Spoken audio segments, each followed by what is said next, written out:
ಮಾಡ್ಕೊತಾರೆ. ಯಾಕೆ ಸಂಘ ಇವತ್ತು 100 ವರ್ಷದವರೆಗೂ ಯಾವುದೇ ರೀತಿ ಭಿನ್ನಾಭಿಪ್ರಾಯ ಬರದೆ ಮೇಲು ಕೀಳೋದೇನೆ ಕಿತ್ತಾಟ ಮಾಡಿದೇನೆ ಇವತ್ತು ನಮ್ಮ ಮಧ್ಯೆ ಇದೆ ಅಂತಂದ್ರೆ ಅದಕ್ಕೆ ಸಂಘದ ಗುರು ಕಾರಣ. ಸಂಘಕ್ಕೆ ಗುರು ಇದೆ, ಅದು ಯಾವುದಂದ್ರೆ ಇವತ್ತು ನಮ್ಮ ಎದುರಿಗಿದೆ. ಆಗಾಗಲೇ ನಾವೆಲ್ಲರೂ ನಮಿಸಿ ಹಾಕಿದಂತ ಕೇಸರಿ ಭಗವ ಧ್ವಜ ನಮ್ಮ ಸಂಘದ ಗುರು. ಎಲ್ಲರೂ ಒಂದು ಸಂಘಕ್ಕೆ ಅಧ್ಯಕ್ಷ, ಉಪಾಧ್ಯಕ್ಷ, ಕಾರ್ಯದರ್ಶಿ ಅಂತ ವ್ಯಕ್ತಿಗಳನ್ನ ನಿಯೋಜನೆ ಮಾಡ್ಕೊತಾರೆ.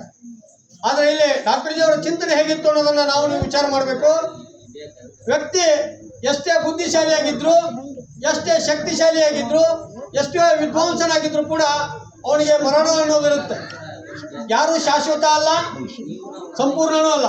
ಹಾಗಾಗಿ ವ್ಯಕ್ತಿ ಸಾಯಬಹುದು, ನಮ್ಮ ಸಿದ್ಧಾಂತ ತತ್ವ ಸಿದ್ಧಾಂತ ಸಾಯಬಾರದು. ಅಂದ್ರೆ ಒಂದು ಶಾಶ್ವತವಾಗಿರ್ತಕ್ಕಂಥ ಗುರು ನಮಗೆ ಬೇಕು.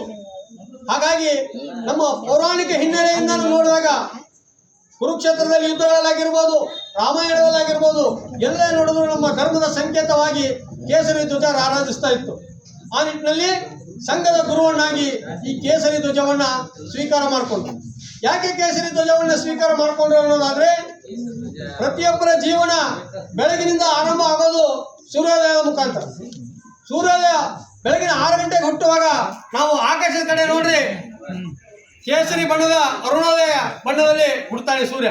ಅದೇ ರೀತಿ ನಿತ್ಯದ ಜೀವನವನ್ನು ಮುಗಿಸಿ ಸೂರ್ಯ ಅಸ್ತಂಗತ ಆಗಬೇಕಾದ್ರೆ, ಮುಳುಗಬೇಕಾದ್ರೂ ಕೂಡ ನೀವು ಮುಗಿಲ ಕಡೆ ನೋಡ್ರಿ, ಅವಾಗೂ ಕೂಡ ನಮ್ಮ ಆಕಾಶ ವರ್ಣಮಯ, ಕೆಂಪು ವರ್ಣಮಯ, ಅರುಣಮಯವಾಗಿರುತ್ತೆ. ಹಾಗಾಗಿ ಹೇಗೆ ಸಕಲ ಜೀವರಾಶಿಗಳಿಗೂ ಕೂಡ ಸೂರ್ಯ ದೇವ ನಮಗೆ ಪ್ರೇರಣೆಯೋ, ಅವನಿಲ್ಲದೆ ಇದ್ರೆ ಬೆಳೆ ಬರೋದಿಲ್ಲ, ಅವನಿಲ್ಲದೆ ಇದ್ರೆ ನಮ್ಗೆಲ್ಲ ಜಗತ್ತೇ ಕತ್ಲೆ ಆಗಿರ್ತದೆ. ಹಾಗಾಗಿ ಆ ಸೂರ್ಯನ ಆದರ್ಶವಾಗಿ ಇಟ್ಕೊಂಡೆ ಸೂರ್ಯನ ಹುಟ್ಟು ಮತ್ತು ಅಸ್ತಂಗತವಾಗತಕ್ಕಂಥ ಸಮಯದಲ್ಲಿ ಇರ್ತಕ್ಕಂಥ ಬಣ್ಣದ ಕೇಸರಿ ಧ್ವಜವನ್ನ ಸಂಘ ಗುರು ಆಗಿ ಸ್ವೀಕಾರ ಮಾಡಿದೆ. ಯಾಕಂದ್ರೆ ಸಾಕಷ್ಟು ಜನ ಹುಟ್ಟುತ್ತಾರ, ಬೆಳೀತಾರ, ಕೆಲವು ದಿವಸ ವಿಜೃಂಭಿಸ್ತಾರ, ತದನಂತರ ಅಸ್ತಂಗತ ಆಗ್ತಾರ. ಹಾಗಾಗಿ ಶಾಶ್ವತವಾಗಿರ್ತಕ್ಕಂಥ ಗುರು ಸಂಘಕ್ಕೆ ಬೇಕು ಅಂತೇಳಿ ಈ ಒಂದು ಕೇಸರಿ ಧ್ವಜವನ್ನ ಸಂಘಕ್ಕೆ ಗುರುವನ್ನಾಗಿ ಸ್ವೀಕಾರ ಮಾಡಿದ್ರು. ನಂತರದಲ್ಲಿ ಈ 100 ವರ್ಷದ ಒಂದು ದೀರ್ಘ ಕಾಲದ ಒಂದು ಸಂಘದ ಪಥದಲ್ಲಿ ಸಂಘಕ್ಕೆ ಇವತ್ತಿಗೆ ಇರ್ತಕ್ಕಂಥ ಮೋಹನ್ ಭಾಗವತ್ ಅವರು ಸಂಘದ ಸಂಚಾಲಕರು 6ನೇಯವರು. ಮೊದಲನೆಯವರು ಡಾಕ್ಟರ್ ಜಿ ಅವರಾದ್ರೆ, 2ನೇಯವರು ಅವ್ರ ಪಕ್ಕದಲ್ಲಿ ಇರ್ತಕ್ಕಂಥ ಸದಾಶಿವ ಗೊಳವಲ್ಕರ್ ಅಂತಕ್ಕಂಥ ಗುರುಜಿ ಅಂತ ಕರಿತೀವಿ ಸಂಘದಲ್ಲಿ, ಅವರು 2ನೇಯವರು. ಹಾಗಾಗಿ 6 ಮಂದಿ ಈ ಸಂಘಕ್ಕಾಗಿ ತಮ್ಮ ಜೀವನವನ್ನೇ ಸಮರ್ಪಣೆಯಾಗಿ ಮಾಡಿ ಯಾವುದೇ ರೀತಿ ವೈವಾಹಿಕ ಜೀವನದ ಕಟ್ಟಳೆಗೆ ಒಳಪಡದೇನೆ ತಮ್ಮ ಪ್ರವಾಸಗಳನ್ನು ಮಾಡ್ತಾ ದೇಶದಲ್ಲಿ ಸ್ವಯಂ ಸೇವಕರನ್ನ ಹೆಚ್ಚು ಸಂಘದ ಶಿಕ್ಷಣ ಕೊಡುವ ಮುಖಾಂತರ ಹೆಚ್ಚಿಸ್ತಾ ರಾಷ್ಟ್ರಭಕ್ತ ಸಂಘಟನೆಯನ್ನು ಇವತ್ತು 100 ವರ್ಷ ಆದರೂ ಕೂಡ ದೇಶ ನಿಪ್ಪೆರಗಾಗುವಂತೆ, ಪ್ರಪಂಚದವರು ಕಣ್ಣರಳಿಸಿ ನೋಡುವಂತೆ ಸಂಘವನ್ನ ಮುನ್ನಡೆಸ್ಕೊಂಡು ಬಂದಿದ್ದಾರೆ. ಹಾಗಾಗಿ ಇವತ್ತು ನಾವು ಕೂಡ ಸ್ವಂತಕ್ಕಾಗಿ ಸಾಕಷ್ಟು ಕೆಲಸ ಕಾರ್ಯಗಳನ್ನು ಮಾಡ್ತೀವಿ. ಆ ವಿಷಯದಲ್ಲಿ ಡಾಕ್ಟರ್ ಜಿ ಅವರನ್ನು ನಾವು ಸದಾ ಸ್ಮರಣೆ ಮಾಡ್ಕೋಬೇಕು. ಯಾಕಂದ್ರೆ 100 ವರ್ಷಗಳ ಹಿಂದೆನೆ MBBS ಮುಗಿಸಿದ್ದಾರೆ ಅಂದ್ರೆ ಇವತ್ತು ಇಷ್ಟು ವಿಜ್ಞಾನ ಮುಂದುವರೆದಾಗೂ MBBS ಡಾಕ್ಟರ್ ಅದಾರ ಅಂದ್ರೆ ಏ ದೊಡ್ಡ ನೌಕರಿಯಪ್ಪ, ಒಳ್ಳೆ ಡಾಕ್ಟರ್, ಒಂದು 5-6 ವರ್ಷದ ಕೋಟಿ ಗಂಟೆ ಕಳಿಸ್ತಾರೆ ಅಂತ ಲೆಕ್ಕ ಹಾಕ್ತೀವಿ. ಆಗಿನ ಕಾಲದಲ್ಲೇ ಅವರು ಆ ವೃತ್ತಿಯನ್ನ ಆರಿಸ್ಕೊಳ್ದೇನೆ ನನ್ನ ದೇಶಕ್ಕೆ ಸ್ವತಂತ್ರ ಕೊಡಿಸ್ಬೇಕು, ಒಳ್ಳೆಯ ಯುವಕರನ್ನ ದೇಶಕ್ಕಾಗಿ ತಯಾರಿ ಮಾಡಬೇಕು ಅಂತಕ್ಕಂಥದ್ದು ಮನದಲ್ಲಿಟ್ಕೊಂಡು ದೇಶಕ್ಕಾಗಿ ತಮ್ಮ ಡಾಕ್ಟರ್ ಪದವಿಯನ್ನೇ ತ್ಯಾಗ ಮಾಡಿದಂತು. ಕುಟುಂಬದಿಂದ ಯಾವುದೇ ಸಾಂಸಾರಿಕ ಕಟ್ಟಳೆಗಳನ್ನ ಒಳಗಾಗದೇನೆ ತಮ್ಮ ಜೀವನವನ್ನೇ ದೇಶಕ್ಕಾಗಿ ಸಮರ್ಪಣೆ ಮಾಡಿದಂಥವ್ರು. ಅಂಥವರ ಒಂದು ಸಂಘಟನೆಯ ಸ್ವಯಂ ಸೇವಕರಾಗಿ ನಾವು ಭಾಗವಹಿಸಿ ಇವತ್ತು ಈ ಸೌಡಿ ಗ್ರಾಮದಲ್ಲಿ ಆ ಕಾರ್ಯವನ್ನು ಮಾಡ್ತಾ ಇದ್ದೀವಿ ಅಂತಂದ್ರ ಇದು ಕೂಡ ನಮ್ಮ ಒಂದು ಜೀವನದ ಸೌಭಾಗ್ಯದ ಕ್ಷಣ ಅಂತ ಹೇಳಿದ್ರೆ ತಪ್ಪಾಗಲಿಕ್ಕಿಲ್ಲ. ಕೇವಲ ಸಂಘ 2 ವಿಚಾರಗಳಿಗೆ ಸೀಮಿತವಾಗಿ ಕೆಲಸ ಮಾಡ್ತಾ ಇಲ್ಲ ಬಂಧುಗಳೇ. ಇವತ್ತು 1 ಲಕ್ಷಕ್ಕೂ ಹೆಚ್ಚು ಸೇವಾ ಕಾರ್ಯಗಳನ್ನು ಮಾಡ್ತಾ ಇದ್ದೀವಿ. ಯಾವುದೇ ರಂಗದೊಳಗೆ ಹೋಗ್ರಿ ನಮ್ಮ ರಾಷ್ಟ್ರೀಯ ಸ್ವಯಂ ಸೇವಕ ಸಂಘದ ಕೆಲಸ ಕಾರ್ಯಗಳು ಸಿಗ್ತಾವೆ. ಹೀಗೆ ಮಕ್ಕಳಿಗೆ ಉತ್ತಮ ಶಿಕ್ಷಣ ಸಿಗಬೇಕು ಅಂತಂದ್ರೆ ನಮ್ದು ಸೇವಾ ಭಾರತಿ ಅಂತೇಳಿ ಅದರ ಅಡಿಯೊಳಗೆ ಸಾಕಷ್ಟು ಶಾಲಾ ಕಾಲೇಜುಗಳು ನಡೀತಾವೆ. ಯಾರಾದರೂ ಕಣ್ಣು ಕಳ್ಕೊಂಡಾರ ಅವ್ರಿಗೆ ದೃಷ್ಟಿ ಬರಬೇಕು, ಯಾರಾದರೂ ದಾನಿಗಳಿದ್ರೆ ಕಣ್ಣು ಕೊಟ್ಟು ಅವ್ರಿಗೆ ಕಣ್ಣು ಬರ್ತಾವು ಅಂತಿದ್ರೆ, ಯಾರೇ ಜನ ಸಮಾಜದಲ್ಲಿ ಜಾಗೃತಿಯನ್ನು ಮೂಡಿಸುವ ಮುಖಾಂತರ ಮರಣಾನಂತರ ನಮ್ಮ ಕಣ್ಣು ಮಣ್ಣು ಪಾಲಾಗಬಾರ್ದು, ನಿಮ್ಮ ಕಣ್ಣನ್ನ ರಿಜಿಸ್ಟ್ರೇಷನ್ ಮಾಡಿಕೊಂಡು ದಾನವಾಗಿ ಕೊಡ್ರಿ ಅಂತೇಳಿ ಆ ಜಾಗೃತಿ ಮಾಡ್ಕೊಂತ ನೇತ್ರ ದಾನಕ್ಕಾಗಿ ಪ್ರೇರಣೆ ಕೊಟ್ಟು ತದನಂತರದಲ್ಲಿ ಅವರು ಕಣ್ಣನ್ನು ಸ್ವೀಕಾರ ಮಾಡಿ ಸಕ್ಷಮ ಅಂತಕ್ಕಂಥ ಒಂದು ಪ್ರಾಧಿಕಾರದ ಮುಖಾಂತರ ಅರ್ಹರಿಗೆ ಆ ಕಣ್ಣುಗಳನ್ನ ದಾನ ಮಾಡಿಸುವ ಮುಖಾಂತರ ಅಂಧರ ಬಾಳಲ್ಲಿ ಬೆಳಕನ್ನು ಮೂಡಿಸುವಂತ ಕೆಲಸ ಕಾರ್ಯಗಳನ್ನು ಸಂಘ ಮಾಡ್ತಾ ಇದೆ.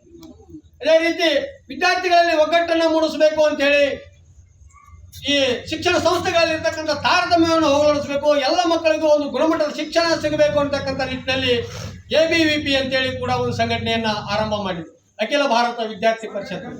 ರೈತರ ಸಮಸ್ಯೆಗಳಿಗೆ ನಾವು ಮಿಡಿಬೇಕು, ಅವರ ಕಷ್ಟ ಕೋಟಲೆಗಳನ್ನು ನೀಗಿಸಬೇಕು ಅಂತೇಳಿ ಭಾರತೀಯ ಕಿಸಾನ್ ಸಂಘ ಅಂತ ಕೆಲಸ ಮಾಡ್ತಾ ಇದೆ. ಕಾರ್ಮಿಕರ ಕೆಲಸ ಕಾರ್ಯಗಳಿಗೆ ತೊಂದರೆ ಆಗ್ತಕ್ಕಂಥದ್ದನ್ನ ನಾವು ಅವರಿಗೂ ಕಷ್ಟಕ್ಕೆ ಹೆಗಲು ಕೊಡಬೇಕು, ಅವ್ರ ಕಷ್ಟ ಕರ್ಪಣೆ ಕೇಳೋದಕ್ಕಾಗಿ ಮಜ್ದೂರ್ ಸಂಘ ಅಂತ ಕೂಡ ಕೆಲಸ ಮಾಡ್ತಾ ಇದೆ. ಹೀಗೆ ಹಲವಾರು ಸೇವಾ ಕಾರ್ಯಗಳನ್ನ ಸಂಘ ಮಾಡ್ತಾ ಇದೆ.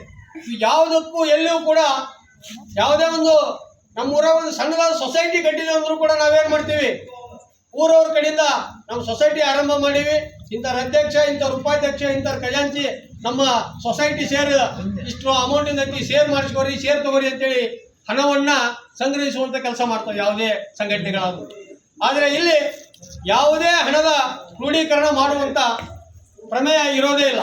ಯಾಕಂದ್ರೆ ಇದು ದೇಶಭಕ್ತರ ಸಂಘಟನೆ ಆಗಿರೋದ್ರಿಂದ ಸ್ವಯಂ ಪ್ರೇರಣೆಯಿಂದ ವರ್ಷದಲ್ಲಿ ಒಂದು ದಿವಸ ಮಾತ್ರ ಈ ಭಗವದ್ ಧ್ವಜಕ್ಕೆ ನಮಿಸಿ ಗುರುಪೂಜೆ ಅಂತ ಏನ್ ಮಾಡ್ತೀವಿ, ವ್ಯಾಸ ಪೌರ್ಣಿಮೆ ದಿವಸ ಅವತ್ತು ಸಂಘದ ಸ್ವಯಂ ಸೇವಕರು ತಮ್ಮ ಶಕ್ತಿಯನುಸಾರ ಏನು ಅವತ್ತು ಕಾಣಿಕೆ ಡಬ್ಬದಲ್ಲಿ ಹಾಕಿರ್ತಾರ ಅದನ್ನಷ್ಟೇ ಅವತ್ತು ವರ್ಷದಲ್ಲಿ ಒಂದು ದಿನ ಮಾತ್ರ ಸಂಘ ಸ್ವೀಕಾರ ಮಾಡುತ್ತೆ ಹಣವನ್ನು.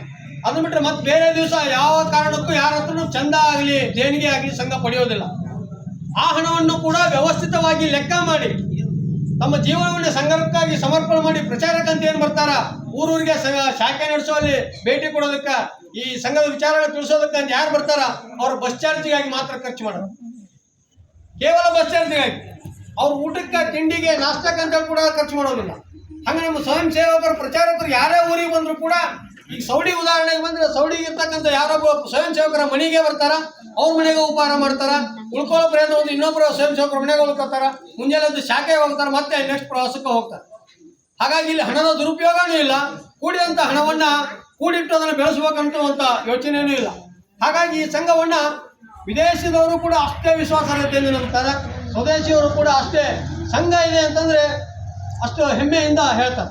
ಯಾಕಂದ್ರೆ ಮನುಕುಲಕ್ಕೆ ಏನಾದರೂ ಗಂಡಾಂತರಗಳು ಬಂದಾಗೂ ಕೂಡ ಸೇನೆ ಬರುವುದಕ್ಕಿಂತ ಮೊದಲು, ಪೊಲೀಸ್ ಬರುವುದಕ್ಕಿಂತ ಮೊದಲು ಆ ಊರಲ್ಲಿ ಸ್ವಯಂ ಸೇವಕರಿದ್ರೆ ಟೊಂಕ ಕಟ್ಟಿ ನಿಂತು ಅವರಲ್ಲಿ ಸಹಾಯ ಸಹಕಾರಗಳನ್ನು ಮಾಡ್ತಾರೆ. ಉದಾಹರಣೆಗೆ ಈ ಫ್ಲಡ್ ಬಂದಾಗ ಆಗಿರ್ಬೋದು, ಮಹಾಪೂರ ಬಂದಾಗ, ಭೂಕಂಪ ಆದಾಗ, ಯಾವುದಾದ್ರೂ ಆಕ್ಸಿಡೆಂಟ್ ಆದಾಗ ಹತ್ತಿರದಲ್ಲಿ ಇರ್ತಕ್ಕಂಥ ನೋಡಿ ಯಾರು ಸುಮ್ಮನೆ ಇರೋದಿಲ್ಲ. ಸ್ವಯಂ ಸೇವಕರಿದ್ರೆ ಅಲ್ಲಿ ಅವರ ಸೇವೆಗೆ ಧಾವಿಸ್ತಾರ, ಸಂಬಂಧಪಟ್ಟ ಇಲಾಖೆಗಳಿಗೆ ಅವ್ರ ಜೊತೆ ಸಹಕಾರ ಮಾಡ್ತಾರ. ಹಿಂದೆ ದೇಶದ ಮೊದಲನೇ ಪ್ರಧಾನಿಯಾದಂಥ ನೆಹರು ಅವರು ಕೂಡ ಈ ಸಂಘವನ್ನ ಇದರ ಬೆಳವಣಿಗೆಯನ್ನ ನೋಡಲಾರ್ದೇನೆ ಬೇರೆಯವರ ಮಾತನ್ನ ಕೇಳಿ ಸಂಘವನ್ನ ನಿಷೇಧ ಮಾಡಿದ್ರು. ನಿಷೇಧ ಮಾಡಿದಂತ ಕಾಲದಲ್ಲಿ 1962ರಲ್ಲಿ ಚೀನಾ ಜೊತೆ ಯುದ್ಧ ಆಯಿತು. ಆ ಯುದ್ಧ ಆದ ನಮ್ಮ ಭಾರತೀಯ ಸೈನಿಕರು ಬಹಳ ಹೀನವಾಗಿ ಕೊಲ್ಲಲ್ಪಟ್ರು. ಆ ಸಮಯದಲ್ಲಿ ನಮ್ಮ ಭಾರತೀಯ ಸೈನಿಕರಿಗೆ ಔಷಧಿಯ ನೆರವು, ಆಹಾರದ ನೆರವು, ಶಸ್ತ್ರಾಸ್ತ್ರಗಳ ನೆರವು ಇವನ್ನೆಲ್ಲ ತಂದು ಕೊಡೋದಕ್ಕೆ ಸಾಕಷ್ಟು ಸಂಖ್ಯೆ ಕೊರತೆ ಆಯಿತು. ಆವಾಗ ಸಂಘಕ್ಕೆ ವಿಷಯ ಮುಟ್ಟಿದಾಗ ಲಕ್ಷಾಂತರ ಸ್ವಯಂ ಸೇವಕರು ಸೇನೆಯಲ್ಲಿ ಸೇರದೇ ಇದ್ರೂ ಕೂಡ ಸೇನೆಯ ಯೋಧರಿಗೆ ಅನುಕೂಲಕ್ಕಾಗಿ ತಮ್ಮ ಪ್ರಾಣವನ್ನ ಪಣಕ್ಕಿಟ್ಟು ಅವರಿಗೆ ಊಟ ಕೊಡ್ತಕ್ಕಂಥದ್ದು, ನೀರು ಕೊಡ್ತಕ್ಕಂಥದ್ದು, ವೈದ್ಯಕೀಯ ಕ್ಷೇತ್ರದಲ್ಲಿ ಸಹಾಯ ಮಾಡ್ತಕ್ಕಂಥದ್ದು, ಸರಬರಾಜು ಏನು ಮದ್ದು ಗುಂಡುಗಳ ಸರಬರಾಜಿಗೆ ಸಹಾಯ ಮಾಡ್ತಕ್ಕಂಥದ್ದಕ್ಕೆ ಧಾವಿಸಿದ್ರು. ಈ ಒಂದು ಅವರ ಒಂದು ನಿಸ್ವಾರ್ಥ ಸೇವೆಯನ್ನ ನೋಡಿದಂತ ಆಗಿನ ಪ್ರಧಾನಿ ನೆಹರು ಅವರು ಅವರಿಗೆ ರಿಯಲೈಸ್ ಆಯ್ತು, ಪಶ್ಚಾತ್ತಾಪ ಆಯ್ತು, ಇಂಥ ಒಂದು ನಿಸ್ವಾರ್ಥ ದೇಶಭಕ್ತ ಸಂಘಟನೆಯನ್ನ ಯಾರ್ದೋ ಮಾತು ಕೇಳಿ ನಾನು ನಿಷೇಧ ಮಾಡಿದ್ನಲ್ಲ ಅಂತೇಳಿ ಬಹಳ ಪಶ್ಚಾತ್ತಾಪ ಪಟ್ಕೊಂಡ್ರು. ಬಂಧುಗಳೇ, ಕೇವಲ ಅದನ್ನು ನಿಷೇಧ ಮಾಡೋದಲ್ಲ, ನಿಷೇಧ ಮಾಡೋದಕ್ಕೆ ನಮ್ಮ ದೇಶದ ಶಕ್ತಿ ಸಾಲದೇ ಇದ್ರು ಹೊರದೇಶದಿಂದ ಶಕ್ತಿ ತಂದ್ರೆ ಅದು ಸಂಘವನ್ನ ನಾನು ಮುದುಡಿ ಮಾಡ್ತೀನಿ ಅಂತ ಹೇಳಿದ್ರು ನೆಹರು ಅವರು. ಅದನ್ನ ಪಶ್ಚಾತ್ತಾಪ ಮಾಡಿಕೊಂಡು ಅವರ ಸೇವೆಯನ್ನ ನೋಡಿ ಕರಗಿ 1963ರ ನಾವೇನು ಜನವರಿ 26 ಗಣರಾಜ್ಯೋತ್ಸವ ಆಚರಣೆ ಮಾಡ್ತೀವಿ, ದೆಹಲಿಯಲ್ಲಿ ಪಥಸಂಚಲನ ಏನು ನಡೀತದೆ ಆ ಪಥಸಂಚಲನದಲ್ಲಿ ನಿಮ್ಮ ಸಂಘದಿಂದ ನೀವು ಕೂಡ ಭಾಗವಹಿಸ್ರಿ ಅಂತೇಳಿ ಮುಕ್ತವಾಗಿ ಆಹ್ವಾನವನ್ನು ಕೊಟ್ಟರು. ಅದೇ ರೀತಿ ಬಾಬಾ ಸಾಹೇಬ್ ಅಂಬೇಡ್ಕರ್ ಅವರು 1943ರಲ್ಲಿ ಸಂಘದ ಒಂದು ಶಾಖೆ ನಡೀತಕ್ಕಂಥ ಶಿಬಿರದಲ್ಲಿ ಕೂಡ ಹೋಗಿ ನೋಡಿದ್ರು. ನಾನು ಸಮಾನತೆಗಾಗಿ, ಸಾಮರಸ್ಯಕ್ಕಾಗಿ ಸಾಕಷ್ಟು ಶ್ರಮವನ್ನು ಪಡ್ತಾ ಇದ್ದೇನೆ. ಅದನ್ನ ನೀವು ಈಗಾಗಲೇ ಸಂಘದಲ್ಲಿ ಅಳವಡಿಸ್ಕೊಂಡು ನೋಡ್ತಾ ಇದ್ದೀರಿ. ನಾನು ಇಲ್ಲಿ ಬಂದು ಯಾರನ್ನು ಮಾತಾಡಿಸಿದ್ರು ನಾನು ಹಿಂದೂ ಅಂತ ಹೇಳ್ತಾರೆ ಹೊರತು ಜಾತಿಯಿಂದ ಯಾರೂ ಗುರುತಿಸ್ಕೊಳ್ಳೋಕೆ ಇಷ್ಟಪಡೋದಿಲ್ಲ. ನೀವು ನಿಸ್ವಾರ್ಥ ಭಾರತೀಯ ದೇಶ ಪ್ರೇಮಿಗಳನ್ನ ತಯಾರು ಮಾಡೋ ಕೆಲಸದಂತ ನೆಹರು ಅವರನ್ನ ದೇಶದ ಪ್ರಧಾನಿಯನ್ನಾಗಿ, ಅದೇ ರೀತಿ ಹೇಳಿದ್ನಲ್ಲ, ವಿಶ್ವದಕ್ಕೆ ಭಾರತದಲ್ಲೇ ಶ್ರೇಷ್ಠ ತತ್ವಜ್ಞಾನಿ ಅಷ್ಟು ಡಿಗ್ರಿಗೆ ಪಡೆದಂತ ಬಾಬಾ ಸಾಹೇಬ್ ಅಂಬೇಡ್ಕರ್ ಅವರಿಗೆ ಎಲ್ಲ ರೀತಿಯ ಅರ್ಹತೆ ಇತ್ತು ಪ್ರಧಾನಿ ಆಗೋದಕ್ಕೆ. ಆದರೆ ಅವರನ್ನ ವ್ಯವಸ್ಥಿತವಾಗಿ ಚುನಾವಣೆಯಲ್ಲಿ ಸೋಲಿಸುವಂತ ಕಾರ್ಯಗಳನ್ನು ಮಾಡಿದ್ರು. ಹಾಗಾಗಿ ಈ ಹುನ್ನಾರಗಳು ಒಬ್ಬರನ್ನ ಕಾದೆಯತಕ್ಕಂಥದ್ದು, ಹೈತಿಕೆ ಇಡ್ತಕ್ಕಂಥದ್ದು ಹಿಂದಿನ ತಲತಲಾಂತರದಲ್ಲಿ ನಡ್ಕೊಂಡು ಬಂದಿದೆ. ಆ ನಿಟ್ಟಿನಲ್ಲಿ ನಾವು ಕೂಡ ಜಾಗೃತ ಸಮಾಜದ ಭಾಗದ ಪ್ರಜೆಗಳಾಗಿ, ಈ ಸೌಡಿ ಗ್ರಾಮದ ನಾಗರಿಕರಾಗಿ ಸಾಕಷ್ಟು ವಿಷಯಗಳನ್ನು ತಿಳ್ಕೊಳ್ಳುವ ಮುಖಾಂತರ ಒಳಿತು ಕೆಡಕಗಳನ್ನು ತುಲನೆ ಮಾಡುವ ಒಂದು ವಿವೇಚನೆಯನ್ನು ಬೆಳೆಸಿಕೊಳ್ಳುವ ಮುಖಾಂತರ ಒಳಿತುಗಳಿಗೆ ನಮ್ಮನ್ನು ನಾವು ತೊಡಗಿಸಿಕೊಳ್ಳೋಣ.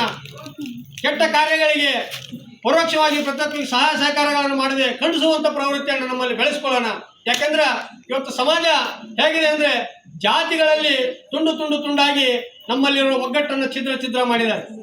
ಹಾಗಾಗಿ ನಾವು ದೇಶ ಅಂತ ಬಂದಾಗ ಯಾವುದೇ ಜಾತಿ ಭೇದಗಳನ್ನು ನಡೆಸ್ತೇನೆ ಒಂದಾಗ್ತಕ್ಕಂಥದ್ದು, ಊರಿನ ವಿಷಯ ಅಂತ ಬಂದಾಗ ಒಂದಾಗ್ತಕ್ಕಂಥದ್ದು, ನಾಡಿನ ದೇಶ ಭಾಷೆ ಗಡಿ ಅಂತ ಬಂದಾಗ ಒಂದಾಗ್ತಕ್ಕಂಥದ್ದು ಅನ್ನೋ ವಿಷಯಗಳನ್ನು ನಮ್ಮಲ್ಲಿ ನಾವು ಅಳವಡಿಸಿಕೊಳ್ತಕ್ಕಂಥದ್ದು ಇವತ್ತಿನ ಬಹಳ ಅತ್ಯಂತ ಅವಶ್ಯಕ ವಿಷಯವಾಗಿದೆ.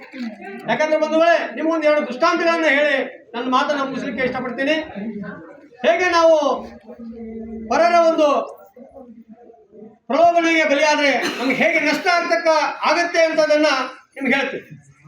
ಒಂದು ಗಂಡು ಹಂಸ, ಒಂದು ಹೆಣ್ಣು ಹಂಸ ಆಕಾಶದಲ್ಲಿ ಹಾರಿ ಹೋಗ್ತಾ ಇರ್ತಾರೆ.